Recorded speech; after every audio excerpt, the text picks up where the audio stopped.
Assalamu alaikum wa rahmatullahi wa barakatuhu. Masu bibiyan mu a wannan channel tamu barka da yau, barka sake kasancewa da ku a cikin sabon bidiyon mu. Inda yau insha Allahu bidiyon mu zai mana bayani ne akan National ID card.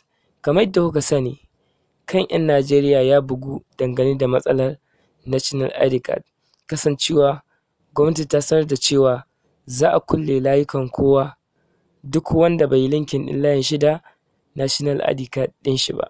Saboda haka muka binciko muku wani application wanda ita gwamnati ɗin ta ƙirƙira da kanta, ta yi launching ɗin shi, yanzu haka yana a Google Store, inda ko in ce Play Store, inda za ka shiga kai downloading ɗin shi, kana ka shiga kana saka nin ɗinka zai yi ma creating ɗin National ID card ɗinka original one, wanda an ƙirƙira wannan ne domin a taƙaita mutane walhalun da ake sha lokacin da ake zuwa bin layi na yin National ID card a can ofishinsu.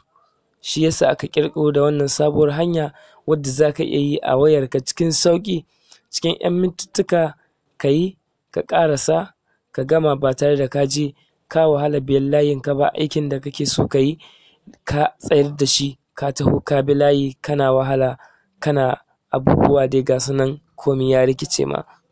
Saboda haka idan wannan shine farkon zuwanka a wannan channel tamu, muna roƙonka da ka yi ƙasa ka danna mana alamar subscribes, sa'annan ka danna alamar ƙararrawa, ka yi share zuwa ga abokaninka domin kowa ya samu ya amfana. Mun gode.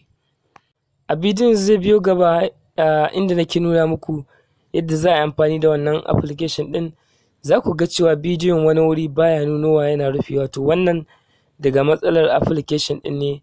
Application ɗin ba a ba da dama screen recording ya yi amfani a kan shi ba, shi yasa yake rufewa.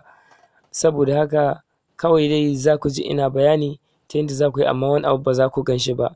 Amma dai yana da sauƙi, kowa zai iya yin shi ba tare da matsala ba insha Allah.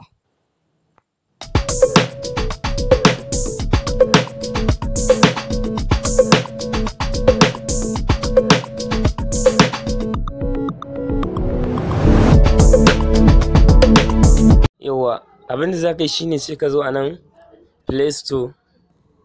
Idan ka shiga Play Store kamar haka, kana shiga sai ka danna wurin search, sai ka sa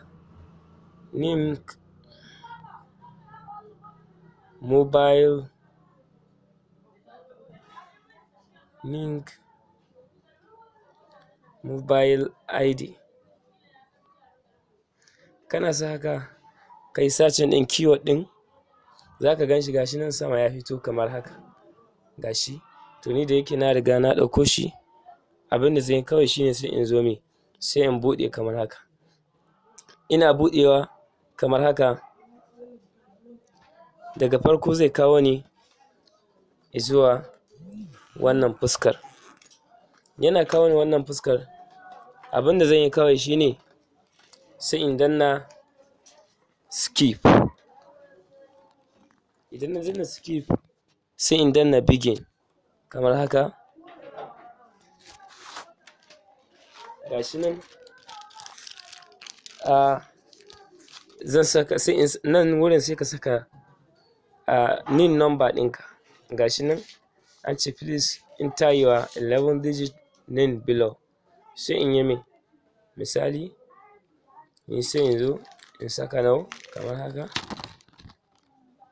gashi.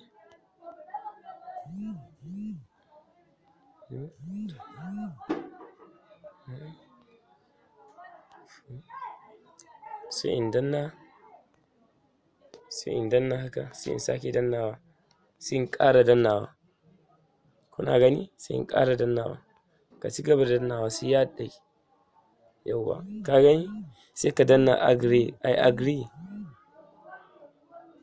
Kana yin haka zai shiga search kamar haka, zai kawo ka zuwa wannan wurin. Idan number da kake amfani da ita yanzu da ita kai National ID card ɗinka, kawai sai ka bar shi a wurin da yake inda wannan green tick ɗin yake, sai ka danna next.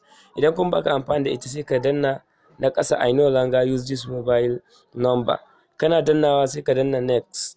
Misali a ce ina amfani da wannan, duk da yake ni wadda nake amfani da ita a yanzu ba ita ce ne national ID card da ita ba, amma bari in danna cewa kamar ina amfani da ita yanzu don in kawo muku misali. Abin da za ka yi kawai shine sai ka danna next. Kana danna next,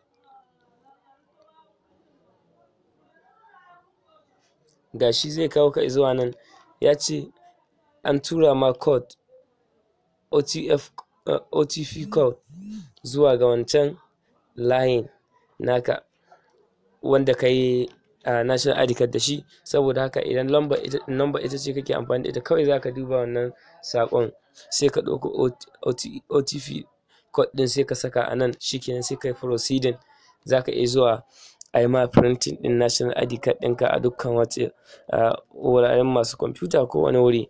Shikenan kaga ka huta da sai ka tafi jiran me ka samu sai gwamnati ta yi wannan ka samu, kaga abin ya zo cikin sauki. To ni da yake wannan number da na saka yanzu ba ita nake amfani da ita, kun ga ba yadda za a yi in ga code ɗin saboda layin na ya riga ya ɓata, kuma ban yi welcome back ɗin shi wani ci gaba da aiki da shi sai na canza layuka tun da daɗewa ma.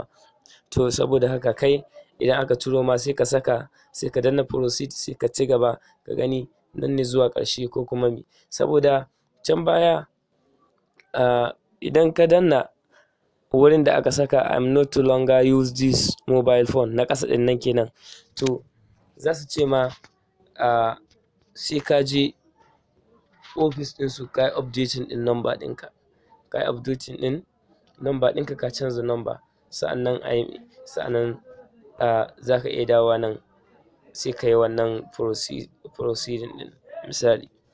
Okay, mun gode.